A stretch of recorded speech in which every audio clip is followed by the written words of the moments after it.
Redes sociales, lo recibimos a él, un experto en redes sociales y en rosca. Por eso está con nosotros Darío Nicolás Becchetti. Buen día, ¿cómo estás?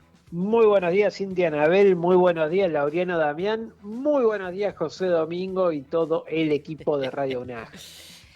También sos experto en segundos nombres, me olvidé de la próxima, lo acoto en la presentación. Darío, antes de que nos metamos de lleno con el tema que también se relaciona con las redes sociales, ¿qué es lo mejor y lo peor de tu red social favorita que dicen acá que es Twitter, X? Sí, sin duda alguna, Definitivamente. Twitter es mi red social favorita. Lo mejor me parece que es la única red que te permite calmar la ansiedad, digamos, la instantaneidad, lo Bien. instantáneo de todo en el momento, eso me parece que es lo mejor. Necesito Lo ya peor, decir algo. más que decir, enterarte, encontrarte con algo. Pero bueno, ponele que tengas una urgencia de decir algo, también vale. Lo peor, todo el resto, me parece, es una cloaca, es una cosa Que es muy instantáneo infame también. realmente. Que también es muy instantáneo, sí, sin duda. Creo que eso sería lo peor. Hace poco me estaba amenazando un libertario y se puso como a contestarme varios tweets y qué sé yo, y me Ajá. escribió un amigo por privado y me dijo, che, loco, ¿qué onda con esto? Yo, no, mirá, es hace 10 años que estoy en Twitter, esto es como, Es no lo me mueve un normal. pelo, no, claro, es la vida normal de Twitter, ¿no? Un tipo que te dice que Ah, te va a cagar a piña en la cancha, ¿no? Es lo normal y está mal Muy haberlo mal. naturalizado, normalizado tanto. Pero bueno, eso creo que sería lo peor.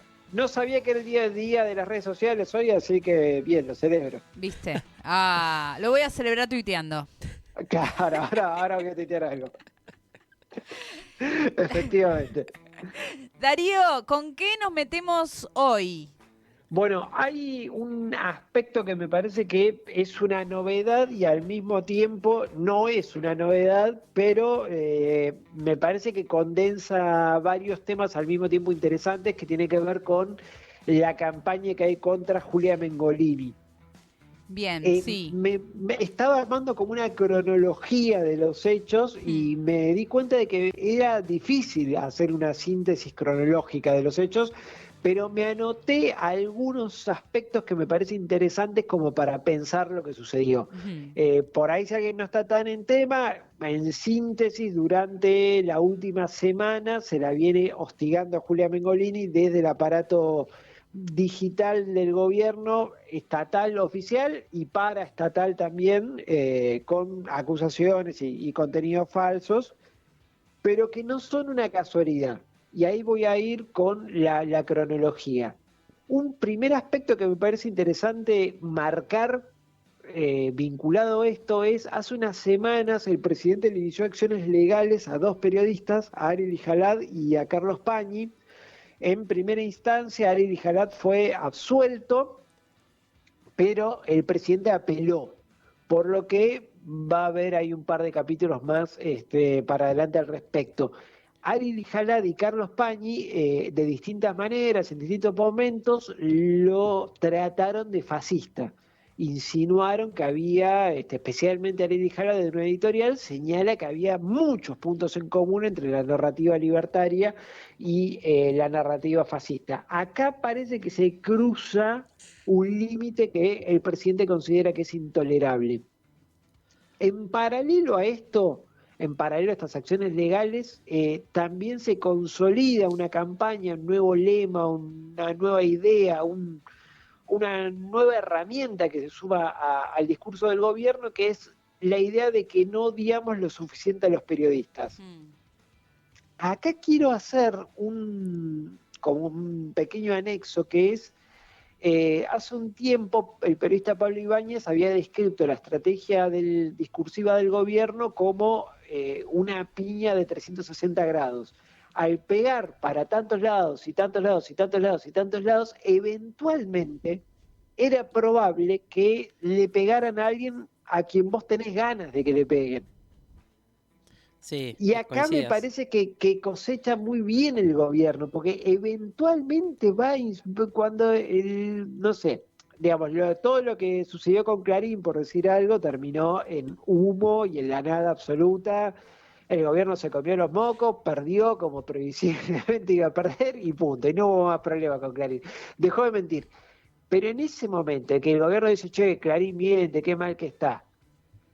No, sí, y la verdad que sí, la verdad que está bien que alguien le diga, porque la verdad que sí, bueno, entonces me parece que ahí hay un aspecto ahí para pensar y para mirar esta idea de en algún momento el gobierno va a agredir a alguien que vos tenés ganas de que lo agredan. Y me parece que ahí hay una clave muy importante para pensar el éxito electoral del gobierno, lo que ha significado, lo que significa la figura de Milei y cómo se sostiene, por lo menos por ahora. Entonces, cuando pensamos todo este marco de agresiones, de chicanas, de cosas que uno no puede creer que una persona con la investidura presidencial esté haciendo, bueno, ojo porque se pone ahí en línea con el deseo de muchísimas personas. Y eso me parece que es importante no perderlo de vista. Volvemos en la cronología a lo que pasa especialmente durante el fin de semana, pero que ya había arrancado a finales de la semana pasada, todo el aparato estatal y paraestatal lanza un ataque coordinado hablando de un supuesto video donde Julia Mengolini tenía relaciones sexuales con su hermano.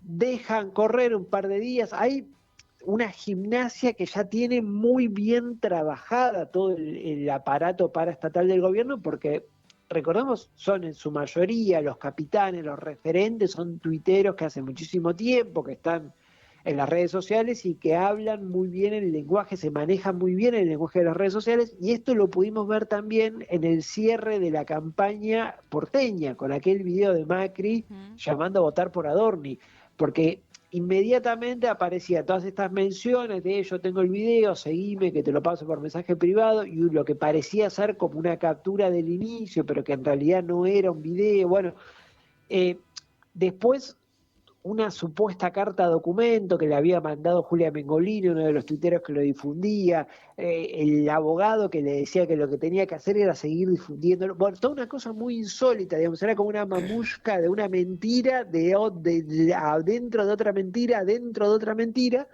pero que todo, por supuesto, que llevaba a la difusión, llevaba a ser tema de conversación, llevaba a que ahora estemos hablando de esto, por ejemplo. Claro. En lugar de hablar de que JP Morgan dijo hay que desarmar el carry trade de Argentina e irse. Es un problema con esto. Pero no estamos hablando del JP Morgan, estamos hablando de esto. Bueno, me parece ahí también un segundo aspecto a considerar sobre cómo maneja la conversación y cómo, si bien yo creo que progresivamente va teniendo cada vez menos efecto esta jugada, todavía mantiene cierto control, una lógica importante de intervención sobre la conversación pública. Ahora, mientras está pasando todo esto, aparecen los tweets falsos, la carta documento, la mención en video, la captura y qué sé yo, pasa durante el fin de semana algo que desequilibra definitivamente esta balanza, que es la intervención del presidente. Milei comparte casi 100 tweets sobre el tema y además lo menciona explícitamente en una entrevista que dio ayer en un programa de streaming.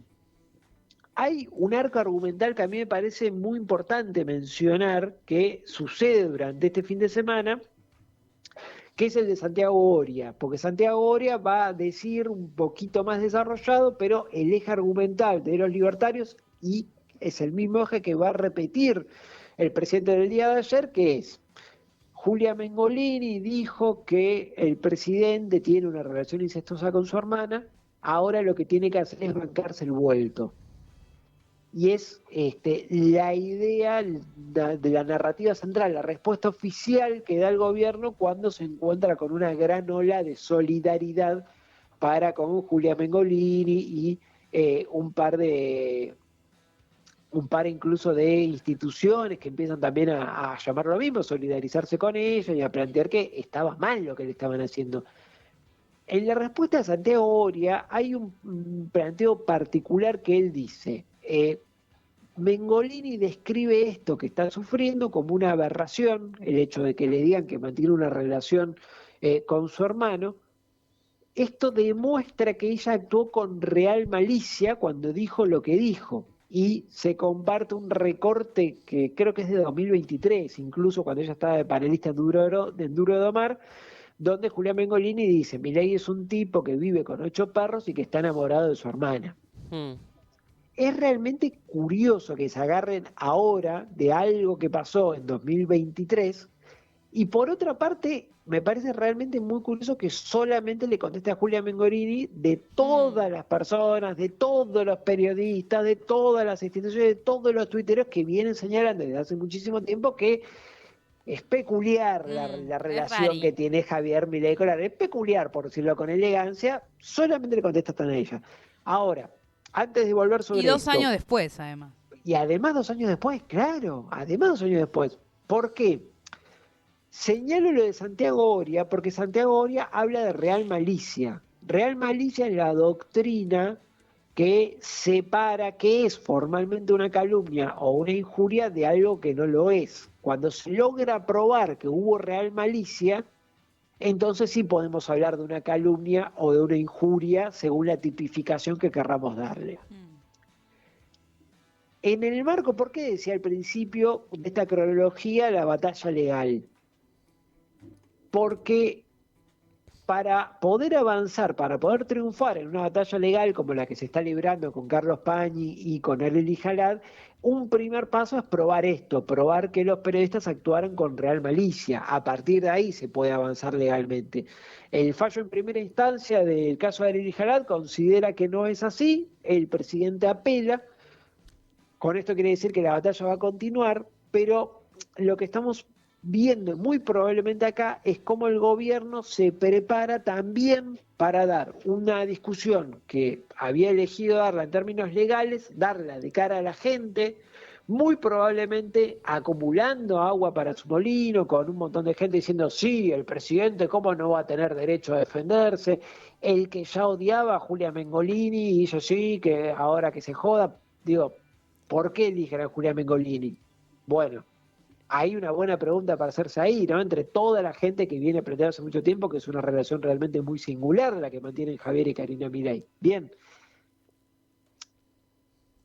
Frente a esto, me parece, para cerrar, 3 consideraciones para hacer. Sí.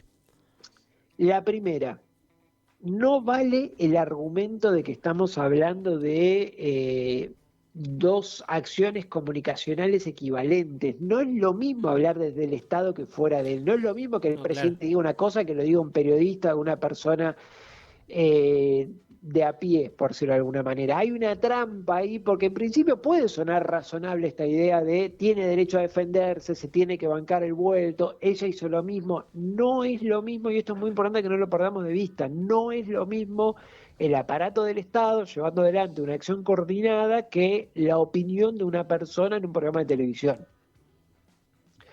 Segundo, esto queda más anecdótico, pero no tanto. ¿Vieron a ADEPA o a alguna cámara de dueños de medios planteando su preocupación por este caso? Sí, la verdad que no. Raro, ¿no? Que siempre se preocupan por la libertad de expresión.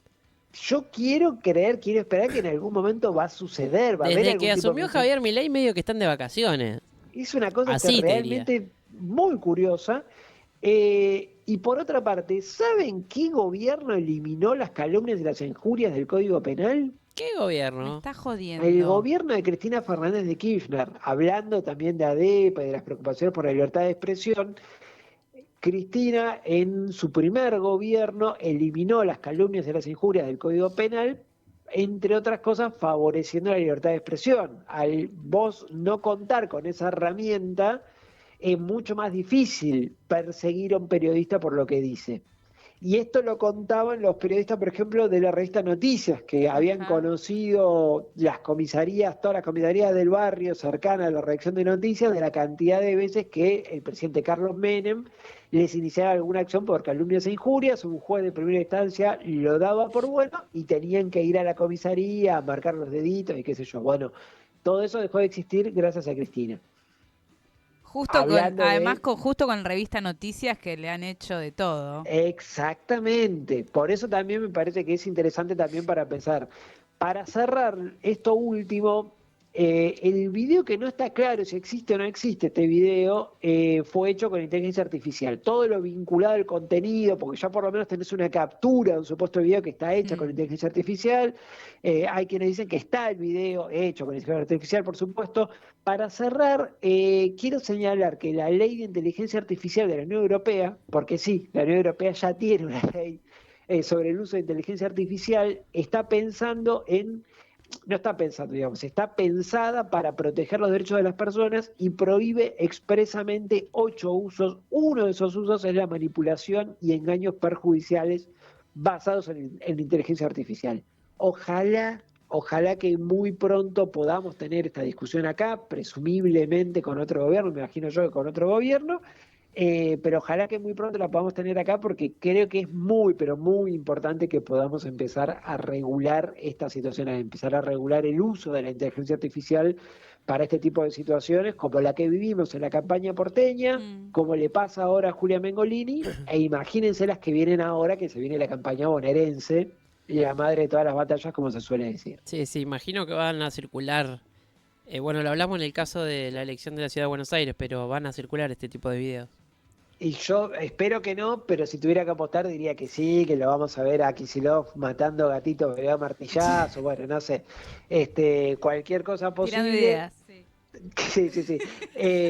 La Unión Europea ya marcó un caminito, ya lo hemos señalado varias veces, están como muy avanzados con respecto a otros lugares del mundo en lo que tiene que ver con la regulación de este tipo de tecnologías. Ya tienen una ley, ya hay, me parece, un modelo como para observar que ojalá que pronto podamos replicar de este lado del mundo. Primero seguramente lo regule Brasil.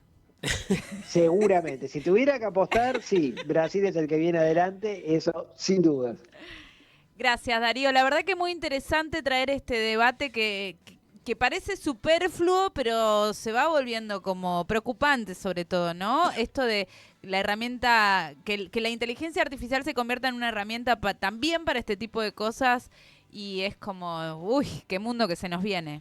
Es un problema que tenemos realmente muy presente y sobre todo que no habíamos vivido nunca en la Argentina democrática. Ni Milei, perdón, ni Macri había ido tan lejos, me parece, en este tipo de prácticas y hasta acá había sido el presidente más dañino en ese sentido, Mauricio Macri. Bueno, ya no van 2 años de gobierno y ya podemos decir que Milei lo superó ampliamente. Así que sí, realmente son debates necesarios. Qué difícil. Gracias, Darío. Les mando un abrazo, amigos. Nos vemos la semana que viene. Hasta la próxima. Darío Nicolás Becchetti hablando de Julián.